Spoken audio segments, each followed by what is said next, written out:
On the morning everybody calls you unflappable, you had already been awake for 5 hours and had sat crying in a car park at 10 to 6. 9 years of being the calm one, and the only person who has ever asked you a second question has known you for 11 days. At 20 to 10, the thing everybody has been quietly dreading actually happens. 11 people look at the door, and then, one by one, they all look at you. You take the room. 40 minutes, one problem at a time, calm voice. By the end, somebody is laughing again, and that part is genuinely your best work. Afterwards, a colleague says the thing he always says. Good job, you never panic. He means it warmly, you take it warmly, and something small closes in your chest. You have been the calm one for 9 years. It started as a compliment and turned into a job description, and nobody can remember handing you the role. The trick, if it is one, is that you feel it exactly as much as everyone else does. You simply have somewhere else to put it for the length of a meeting. You go to the toilets afterwards and stand with both paws on the edge of the sink for 1 minute and 40 seconds. You have timed this before as well. Then you go back, eat lunch at your desk, and answer 9 messages, and the day carries on looking exactly like an ordinary day. Somebody asks if you are all right. You say yes. It is not a lie, it is a summary, and summaries are how you have got through 9 years of this. At 3:30, the same colleague asks you to look at one more thing because you are so unbothered by pressure. You say yes to that too, immediately. What nobody in that building knows is what happened at 10 to 6 that morning, in the car park, in the front seat of your car. Rewind. 3:30 in the morning, awake, staring at the ceiling. Your mother's house sale fell through on Friday, and you are the one holding the paperwork. You get up at 5 because lying there is worse. You put a wash on, answer 3 emails on her behalf, and sign something you do not fully understand. You leave at 5:30 to beat the traffic and arrive at 10 to 6, 50 minutes early, in a car park with 4 other cars in it. And there, for 22 minutes, it comes out of you all at once, the way it only ever does when there is nobody at all to hear it. Then it stops, the way it always does. You wipe your face on your sleeve and sit still until your breathing goes back to being ordinary. There is a spare shirt at the bottom of your bag. You have carried one for about 3 years. You have never described this to another living person.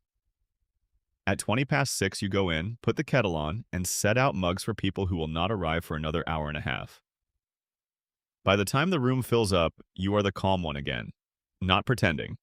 Actually calm, because the crying already happened at 10 to 6. That is the part nobody sees, and it is exactly why the calm is real. It is not that nothing gets to you. It got to you earlier, on your own. 9 years, and the timetable has never once failed you.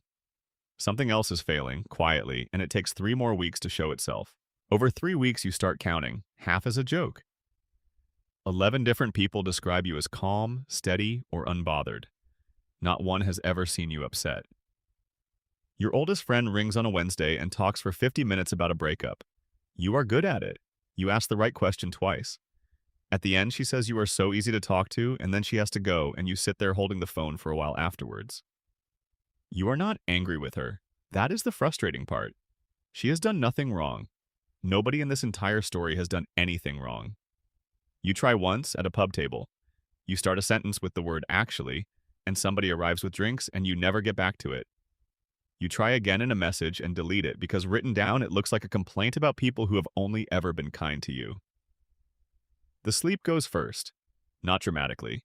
You simply wake at 3:30 most days now, whether or not there is anything to be awake about.